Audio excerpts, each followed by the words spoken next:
Hello, everyone. If you like what I'm doing here, please consider subscribing, liking, and commenting. It would really help the channel out quite a bit. Thank you very much.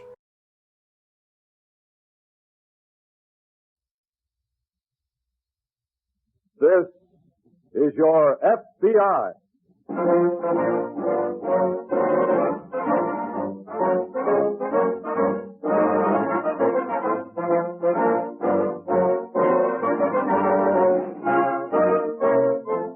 This is your FBI, an official broadcast from the files of the Federal Bureau of Investigation, presented as a public service by the Equitable Life Assurance Society of the United States. To your FBI, you look for national security, and to the Equitable Society for financial security.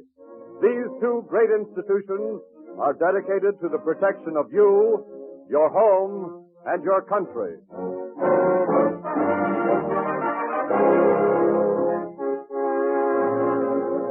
Tonight, the story of a crime against the home. Kidnapping.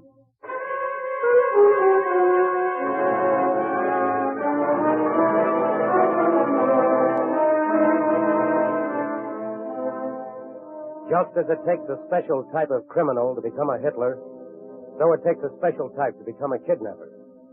Someone who refuses to face the fact that eventually all kidnappers and those who aid them will be hunted down by the FBI until they are dead or brought to justice.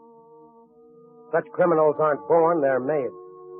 Created by environment, by society, by circumstance. And in one case, the kidnapper was created by something else, too. By his wife.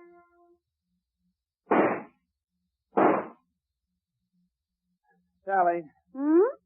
Ain't that enough for today? No. That last round was... No, Frank. I'm tired. Then rest for a minute. You're dragging me out here every day for 2 weeks. I'm a good enough shot. For small-time hold-ups, maybe. That bank job was no... You don't have to tell me about that bank job, Frank. That was my idea. Just like everything's been my idea. Okay. It's all yours. Take the gun, too. Oh, darling. You know I didn't mean it that way. Mm. You know I planned everything just for you. Besides, I couldn't do it all myself. If you could, you would. Don't be silly. I don't know what the point of all this target practice is anyway. It's going to give you a reputation. With 2 stretches behind me, I've got one. Like 100 others. But you're going to be bigger. Bigger than all of them. Bigger? Yes. What's the point of being anything if you can't be the biggest, the best, if you can't be number one? And that's what we're going to be, Frank. Number one. You're crazy. Wait and see. Look, a couple more bank jobs and we can be driving on gasoline for the rest of our lives. That's what my father must have said to my mother. And what were they? Petty crooks. Now they have to live on what I hand out to them. No, darling. We're going to do it right. One real job. And then we quit. What one real job? Never mind. Come on. When we're ready, I'll tell you. Sally! Darling, have I ever given you a bum steer? Well... Have I? No, but... Now empty both barrels like a good boy, and we'll call it quits for today.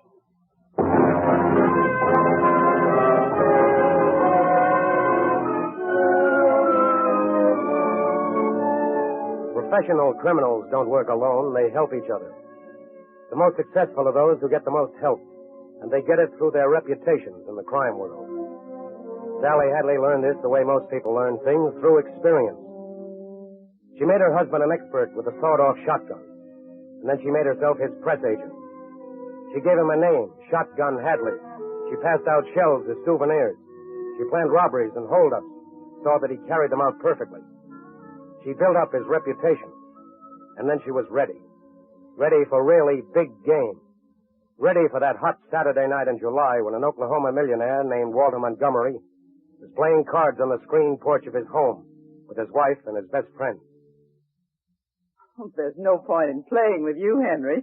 You always win. You and Walter just let me win because I'm your guest, right, Walter? I'm sorry, what'd you say, Henry? Oh, Walt. I thought I heard a car stop down below. You always think you hear something nobody else does. How about another hand? Well, not for me. Me either. I'm about ready for bed. Oh, why don't you? Sit down and keep quiet. What are you... Sit down. The shotgun works.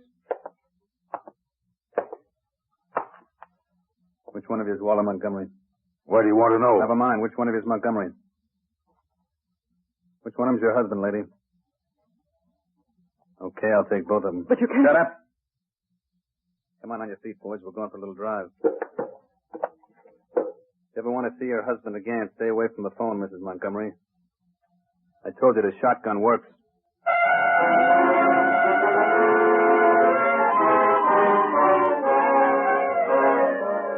One hour later, a blue sedan stopped at an intersection 12 miles from Oklahoma City. A man was shoved out and his empty wallet thrown after him. Then the car continued on its way with Walter Montgomery blindfolded on the back seat. Just about that time, Mrs. Montgomery was putting through a long-distance call. She knew kidnapping was a federal offense, and following the Attorney General's advice to the public, she telephoned Mr. J. Edgar Hoover in Washington. In less than 45 minutes, special agents assigned by Mr. Hoover were on their way. They took no immediate action. Not even 4 days later, when Mrs. Montgomery received a typewritten letter, the first of a series of letters, the first of a series of ransom notes. There was this note from my husband enclosed in the letter. Are you sure that's his handwriting, Mrs. Montgomery? Yes. He said to give them the $200,000. Well, he certainly set a high price. Did they give you instructions how to pay? Well, the letter says to watch for an ad in the paper. And then take an ad yourself? Yes. Then it told you not to notify the police? Yes. Not to take down the serial number of the bills? And to have only, used $20 notes? How did you know? We haven't been reading your mail. It's just that kidnapping notes always follow the same pattern. Who do they want as the intermediary to deliver the money? Henry, Mr. Carroll. He's my husband's best friend. Well, if they put that ad in the paper tomorrow and you answer immediately, your husband should be back on the first of next week. Unless something happens. What do you mean? Mr. Schuyler. Yes. I want to cooperate with the government. I know kidnappers are the worst kind of criminals. But you see, I want my husband back. Please don't do anything. Mrs. Montgomery, there's no need for you to worry. The first concern of the FBI in any kidnapping case is to get the victim home safely. We want to see your husband back here as much as you do. And we won't make one single move that will stand in the way of his coming back. Thank you.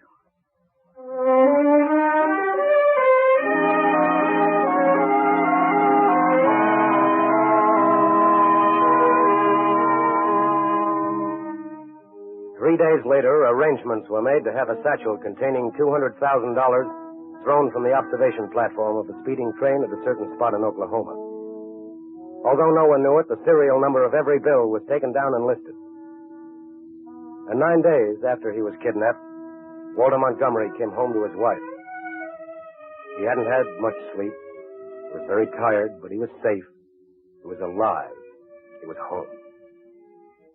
As soon as he'd recovered from the shock and rested, he was interviewed by the FBI. Mr. Montgomery. Yes? What was the last thing you saw before being blindfolded? Why, a lot of lights. Must have been some kind of plant. Well, there was a power plant near where they dropped Mr. Carroll. It could have been a power plant. All right. Now, on the way to the house, did you hear anything? Well, one or two cars passed us, but... Oh, yes. We must have passed an oil field. Why? I heard the sound of the pumps. And twice I remember smelling gas. Well, then you passed 2 oil fields. That's right. Now, how long after you passed that second field would you guess it was before you got to the house? Oh, I don't know for sure. Not long, though. 15 minutes? Oh, less. I think about 10, say. Good. Now, did the car drive right up to the house, or did they stop for anything? They stopped to open the gate. How do you know? I heard a creak. Mm-hmm. And then they drove right up to the house? No, they drove into some kind of a building. Mm-hmm. A barn, it must have been, because I could smell hay.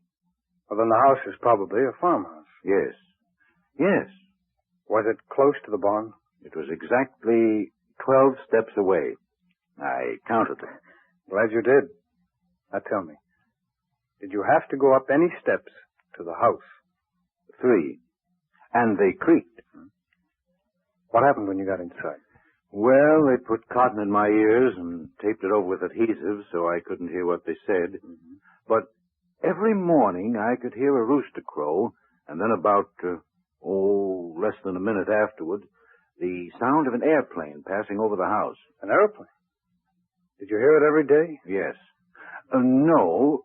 One day it didn't come. Which day? Well, I don't know. But it rained that day. That was Sunday. That's the only day it rained while you were away. And that's the only day you didn't hear the airplane. That's right. I don't know whether this is of any aid to you. At the time, I knew I should try to remember everything that happened so I could be of assistance. Mr. Montgomery, I think you've practically drawn us a map right to that farmhouse.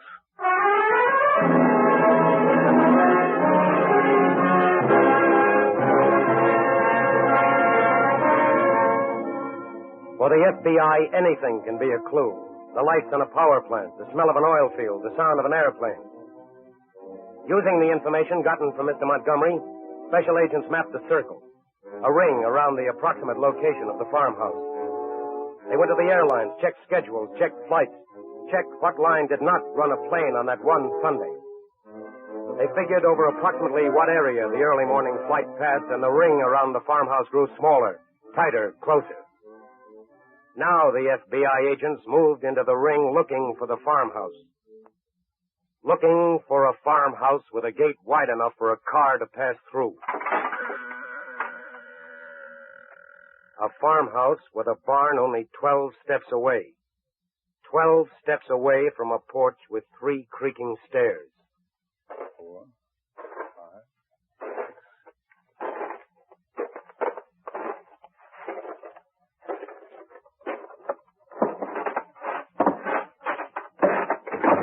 What do you want? Oh, I'm sorry.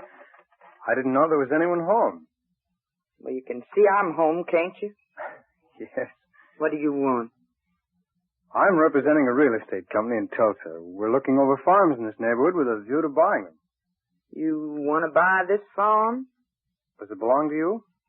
Well, it belongs to my daughter, Mrs. Hadley. Sally Hadley?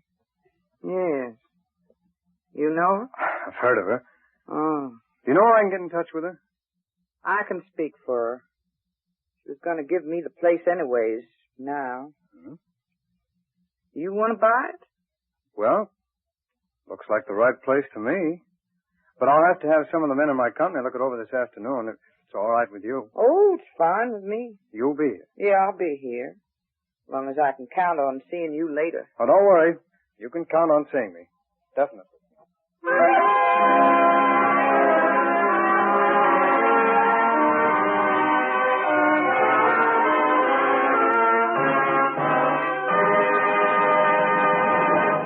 We momentarily close the Federal Bureau of Investigation file of the case of Shotgun Hadley. We will return to this case in just a moment. In pioneer days, Americans looked to their neighbors for security. When Mrs. Brown was sick abed, neighboring wives came over to help out.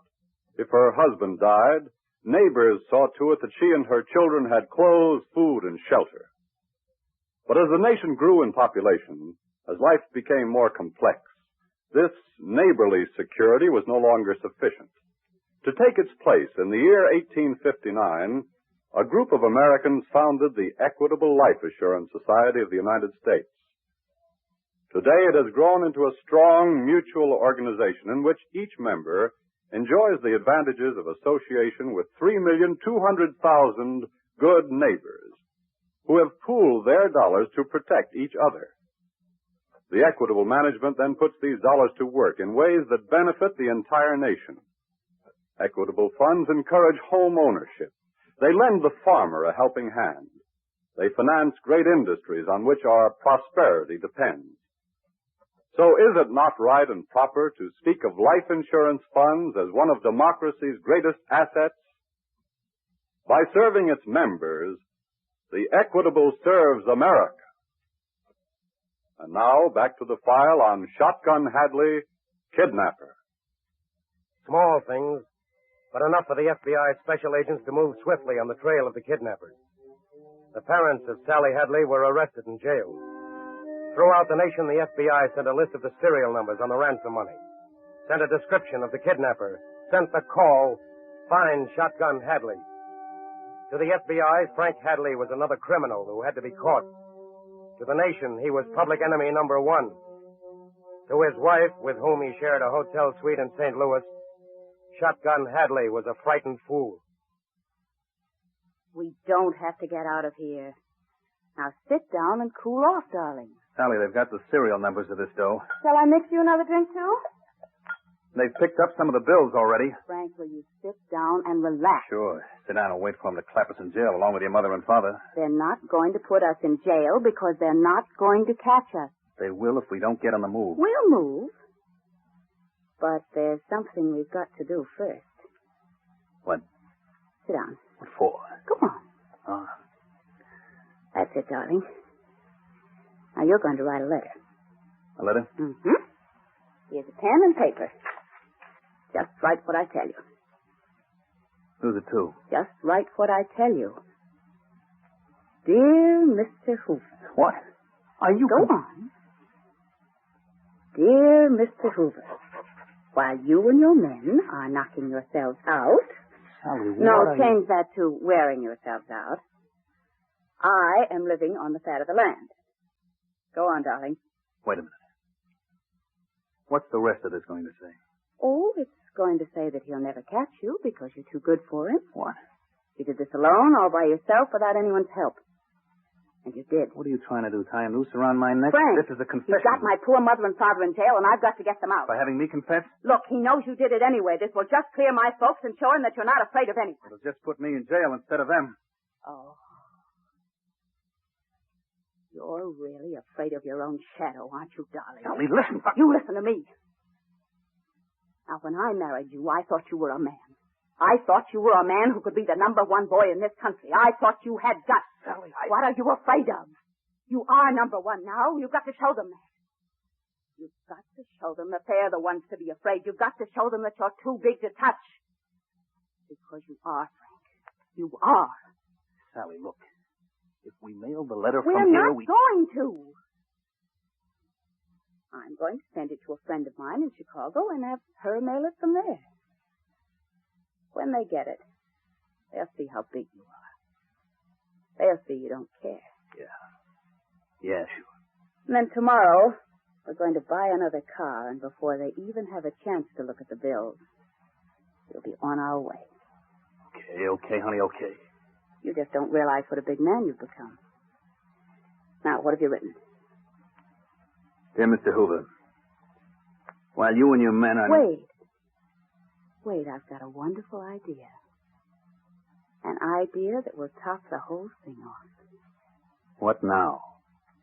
Hoover may think the letter is from some crank. But do you know what you're going to do? You're going to put your fingerprints on it, darling. What? You're going to prove this is straight from Shotgun Hadley.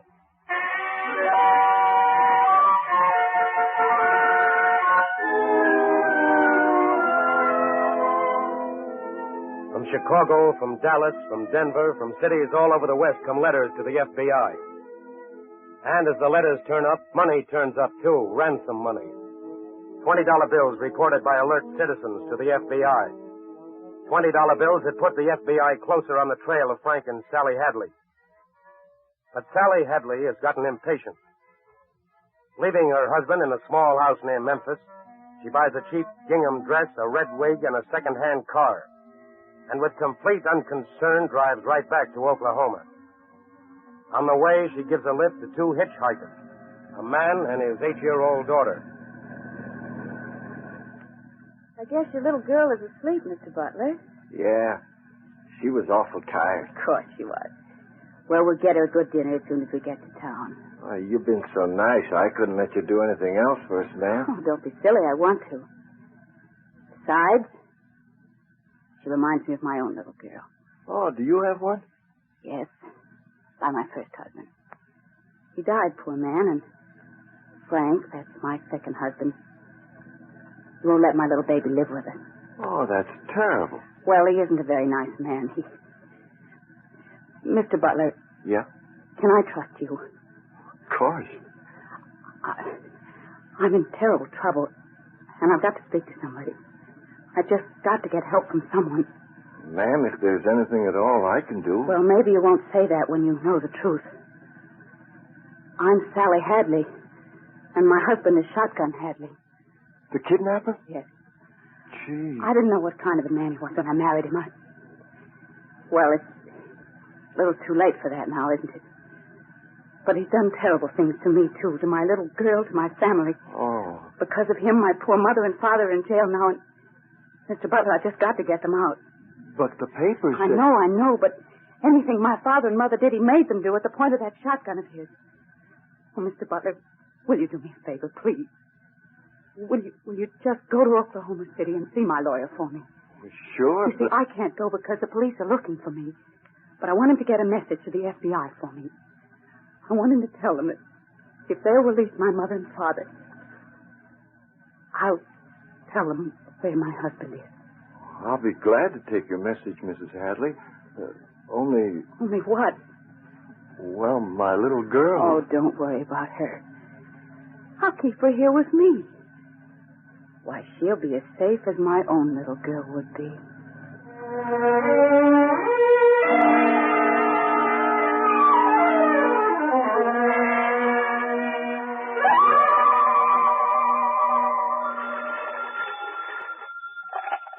Hello.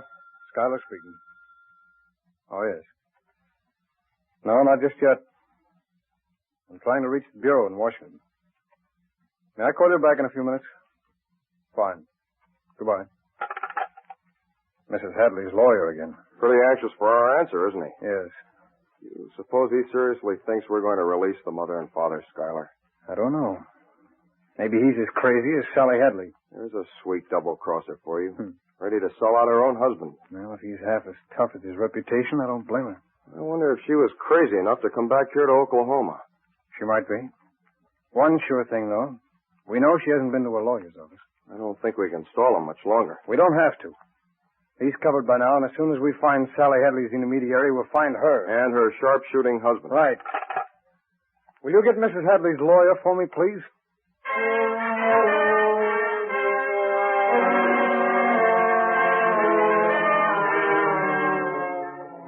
Sally Hadley, waiting in an auto camp outside Oklahoma City for the message from a lawyer, gets frightened. And so Sally Hadley, with a little child as her protection, runs to her husband, who is now in Memphis. Meanwhile, special agents of the FBI located a man in Oklahoma City. The man who was Sally Hadley's intermediary. The man whose 8-year-old child is on her way to a gangster's hideout. Well, now we've got a little 8-year-old girl to worry about, Schuyler. Yes. I just hope that Hadley woman is here. Hello. Schuyler. You did? I see when. Okay, we'll see what you can pick up. Well, that's it. What? The Hadley woman cleared out of the auto camp. Where's she going? I don't know. But we better send out a call for a woman driving with an 8-year-old girl. A woman with a red wig. Right. She's probably going back to her husband. That's my guess, too. And they'll probably try to move with the little girl. Schuyler speaking. Yes. Yes, go on. Got it. Right. That was Memphis. Oh. 2 days ago, a second-hand car dealer down there brought in a flock of those $20 bills. Then a man who sells wigs brought in another. I see. And at 4 o'clock this afternoon, a liquor dealer brought in another. Well, I guess I'd better phone my wife and tell her I won't be home for dinner again. Yes, I think we'll be having dinner in Memphis.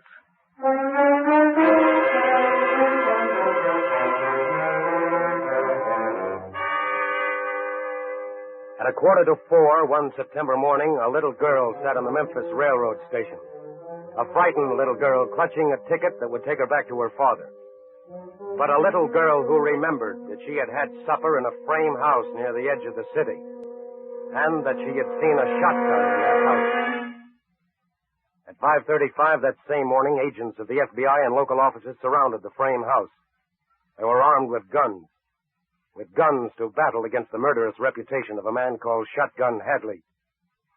It was just beginning to get light when two of them quietly entered the house. They stood for a moment in a dark room. To the left were two doors, two closed doors leading to two bedrooms, leading to Shotgun Hadley. They opened the first. Keep quiet. Who are you? Federal Bureau of Investigation. Federal... Oh, thank God. Listen, he's in there. Get him. He ruined my life.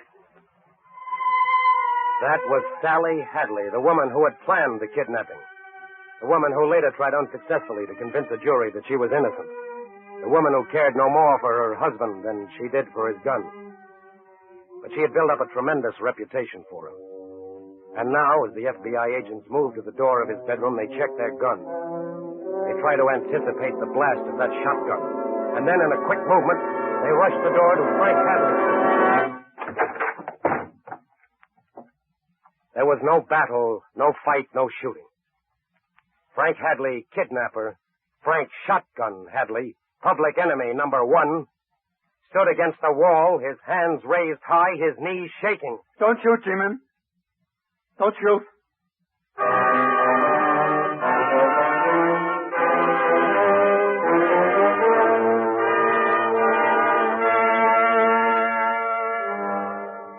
That was the beginning of the popular use of the phrase G-men. G-men meaning government men, meaning FBI agents. And that was the first and last time Frank or Sally Hadley tried a kidnapping. No kidnapper in this country has ever tried twice, once the FBI has caught them. Because the FBI is the largest protective force in the world. You see, it doesn't consist only of a director and a Washington headquarters of field officers and special agents. It also consists of you and all those like you. In every case, it's the cooperation of the people which enables the FBI to find the criminal. And that is the way it should be. Because the FBI, like our government, is created by the people, for the people. It is the people.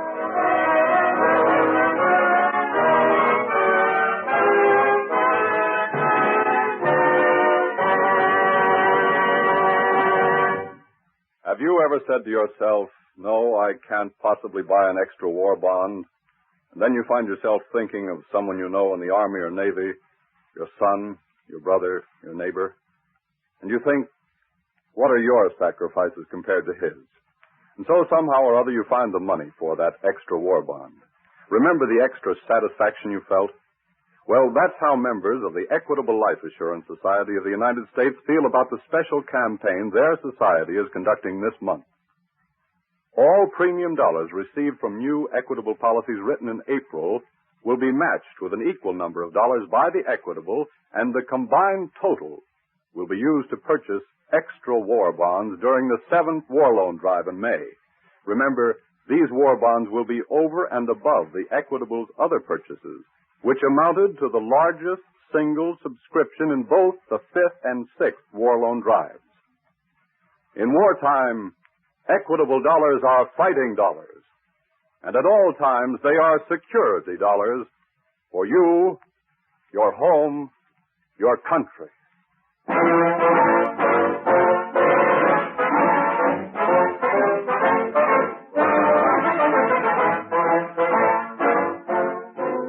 The incidents used in tonight's broadcast are taken from the files of the Federal Bureau of Investigation.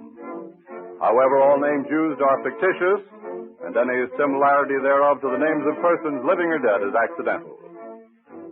In tonight's cast, Sally was played by Leslie Woods and Hadley by Mandel Kramer. The music was under the direction of Van Cleve. The author was Lawrence MacArthur, and your narrator was Frank Lovejoy.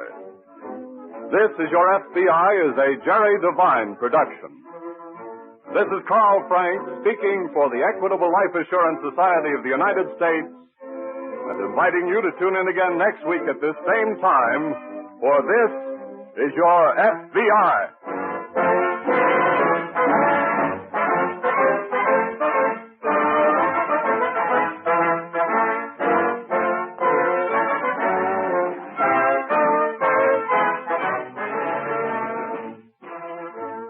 This is the Blue Network of the American Broadcasting Company.